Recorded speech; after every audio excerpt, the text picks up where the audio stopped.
प्यारे दोस्तों, बहुत बहुत स्वागत है बंधन है आपके अपने चैनल यूजीसी नेट साहित्य दर्पण में। जैसा कि आप जानते हैं कि हम एनटी नेट की तैयारी हिंदी विषय से इस चैनल के माध्यम से कर रहे हैं। तो यदि आप चैनल पे न्यू हैं तो सब्सक्राइब कर लीजिए, साथ ही साथ बेल आइकन को प्रेस कर लीजिए ताकि मेरी हर आने वाली वीडियो का नोटिफिकेशन आपको सबसे पहले प्राप्त हो। फ्रेंड्स, हम आज की क्लास में जीवनी विधा को देखने वाले हैं और ये हमारे एनटी नेट के पाठ्यक्रम में इकाई 2 में लगा हुआ है। तो आज जीवनी महत्वपूर्ण जीवनियाँ यहाँ पर मैं लेकर आई हूँ। जीवनी लेखक और उनकी जीवनियाँ इन्होंने किन किन लोगों पर जीवनी लिखी है। तो बताना चाहूँगी कि यह साहित्य की एक महत्वपूर्ण विधा है जिसमें किसी महापुरुष या विख्यात व्यक्ति के जीवन की घटनाओं, उसके कार्यकलापों तथा अन्य गुणों का आत्मीयता और औपचारिकता तथा गंभीरता से व्यवस्थित वर्णन किया जाता है।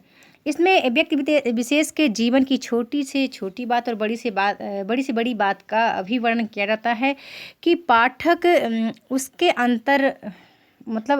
पाठक जो है उसके अंतरंग जीवन से परिचित ही नहीं होता वरन तादाद में स्थापित कर लेता है। तो चलिए देख लेते हैं। किसी भी महान व्यक्ति का संपूर्ण विवरण क्रमशः महत्वपूर्ण घटनाओं के माध्यम से किसी अन्य लेखक द्वारा लिखा जाना जीवनी कहलाता है। जीवनी किसी अन्य व्यक्ति द्वारा लिखा जाता है। तो हम देख लेते हैं महत्वपूर्ण जीवनियाँ। वीडियो बहुत छोटी होगी लेकिन इम्पॉर्टेंट बहुत है। यहाँ मैंने सिर्फ महत्वपूर्ण जीवनी ही लिए हैं। तो पहले आते हैं गोपाल राम शर्मा हैं, शर्मा शास्त्री हैं। ये प्रथम जीवनीकार भी माने गए हैं। इन्होंने लिखी है दयानंद दिग्विजय पर 1881 में जीवनी जो प्रकाशित हुई इनकी। फिर आते हैं बाबू राधा कृष्ण दास हैं, भारतेंदु हरिश्चंद्र का जीवन चरित्र इन्होंने लिखा है 1904 में। फिर आते हैं आचार्य रामचंद्र शुक्ल जी हैं, इन्होंने बाबू राधा कृष्ण दास पर जीवनी लिखी है 1913 ईस्वी का प्रकाशन वर्ष है। फिर आते हैं घनश्याम बिड़ला हैं, इन्होंने बापू पर जीवनी लिखी है, महात्मा गांधी जी के जीवन पर लिखी है 1940 ईस्वी का प्रकाशन वर्ष है। फिर आते हैं सुशीला नायर हैं।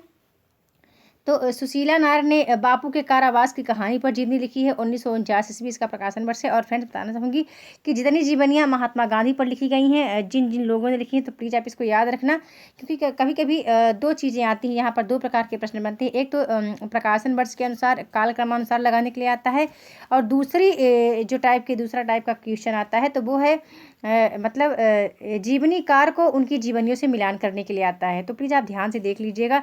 फिर आते हैं रामचंद्र वर्मा है, महात्मा गांधी, इनकी जीवनी इन्होंने लिखी है 1919 इसका प्रकाशन वर्ष है। फिर आते हैं रामवृक्ष बेनीपुरी हैं, इन्होंने जयप्रकाश नारायण नाम की जीवनी लिखी है 1951 ईस्वी का प्रकाशन वर्ष है। फिर राहुल सांकृत्यायन जी हैं, इन्होंने 4 जीवनियाँ लिखी हैं फ्रेंड्स, जिसका प्रकाशन वर्ष 1954 है। तो स्टालिन है, कार्ल मार्क्स है, लेनिन है और माओ त्से तुंग है, और इम्पॉर्टेंट भी हैं इनकी जीवनियाँ। फिर बता दूं सबसे इम्पॉर्टेंट जो है वो जैनेंद्र की जीवनी है, अकाल पुरुष गांधी, और एग्जाम में फ्रेंड्स कई बार पूछी जा चुकी है। तो 1968 इसका प्रकाशन वर्ष है। और इसलिए मैं अक्सर कहती हूँ कि हम यहाँ महत्वपूर्ण तथ्य ही देख रहे हैं। जीवनी तो बहुत हैं लेकिन इम्पॉर्टेंट ही हमें देखना है, क्योंकि हमारे पास टाइम भी फ्रेंड्स बहुत कम है। फिर अमृतलाल नागर हैं, इन्होंने चैतन्य महाप्रभु नाम की जीवनी लिखी है 1975 इसका प्रकाशन वर्ष है। घनश्याम दास बिड़ला ने मेरे जीवन में नाम की जीवनी लिखा है 1975 ईस्वी का प्रकाशन वर्ष है। फिर चंद्रशेखर शुक्ल हैं, इन्होंने आचार्य रामचंद्र शुक्ल जीवन और कृतित्व लिखा है 1963 इसका प्रकाशन वर्ष है। शिवरानी देवी प्रेमचंद्र घर में, फ्रेंड्स ये हमारे पाठ्यक्रम में लगा हुआ है इकाई 10 में, 1944 का प्रकाशन वर्ष है। बहुत ही इंपॉर्टेंट है शिवरानी देवी का, जो प्रेमचंद्र घर में है, इन्होंने अपने पति प्रेमचंद्र जी के संबंध में लिखा है। जब हम इकाई 10 करेंगे तो हम यहाँ शिवरानी देवी के संबंध में बहुत महत्वपूर्ण बातों को देखेंगे वहाँ। फिर आते हैं अमृत रॉय हैं, कलम का सिपाही 1962 में प्रकाशित हुआ, यह भी बहुत इंपॉर्टेंट है, एग्जाम में कई बार पूछा जा चुका है। फिर मदन गोपाल ने कलम का मजदूर लिखा है 1964 ईस्वी का प्रकाशन वर्ष है, यह भी इम्पॉर्टेंट ही है। रामविलास शर्मा ने लिखा है निराला की साहित्य साधना पर जीवनी 1969 ईस्वी का प्रकाशन वर्ष है। और विष्णु प्रभाकर ने आवारा मसीहा लिखा है जीवनी शरत चंद्र जी पर 1974 इसका प्रकाशन वर्ष है। फ्रेंड्स, बताना चाहूँगी आवारा मसीहा कम से कम 10 बार रिपीट हो चुका होगा। और अभी जिनका मैं नाम बताती गई हूँ, जैसे ये रामविलास शर्मा का निराला की साहित्य साधना, अमृत रॉय का कलम का मजदूर है, शिवरानी देवी का प्रेमचंद घर में, मदन गोपाल का कलम का मजदूर है, कलम का सिपाही अमृत रॉय का। फ्रेंड्स, प्लीज़ इन जीवनियों को आप जरूर याद रखिएगा।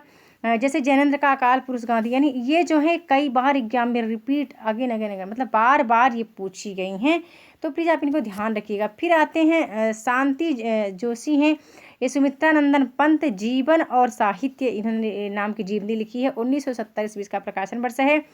फिर आते हैं शिव सागर मिश्र हैं, दिनकर एक सहज पुरुष नाम की इन्होंने जीवनी लिखी है, जिसका प्रकाशन वर्ष 1981 ईस्वी है। जगदीश चंद्र माथुर की जीवनी है, जिन्होंने जीना जाना, इस नाम की इन्होंने जीवनी लिखी है, 1971 में यह प्रकाशित हुआ है। फिर आते हैं बिंदु अग्रवाल हैं, स्मृति के झरोखे से इन्होंने भारत भूषण अग्रवाल पर यह लिखी है जीवनी, और 1999 फ्रेंड्स इसका प्रकाशन वर्ष है। फिर बताना चाहूँगी, फिर आते हैं विष्णु चंद्र शर्मा हैं, तो समय साम्यवादी नाम की जीवनी इन्होंने लिखी है, 1997 इसका प्रकाशन वर्ष है, और ये राहुल सांकृत्यायन की जीवन पर आधारित है। फिर ज्ञानचंद्र जैन है, कथा शेष नाम की इन्होंने जीवनी लिखी है, अमृतलाल नागर के नाम पर, 1993 इसका प्रकाशन वर्ष है। फिर आते हैं कुमुद नागर हैं, वटवृक्ष की छाया में, ये अमृतलाल नागर के नाम पर ही जीवनी इन्होंने लिखी है, 2006 इसका प्रकाशन वर्ष है। फिर आते हैं राम कमल रॉय हैं, तो शिखर से सागर तक अजय जी के ऊपर ये जीवनी इन्होंने लिखी है, 1986 इसका प्रकाशन वर्ष है।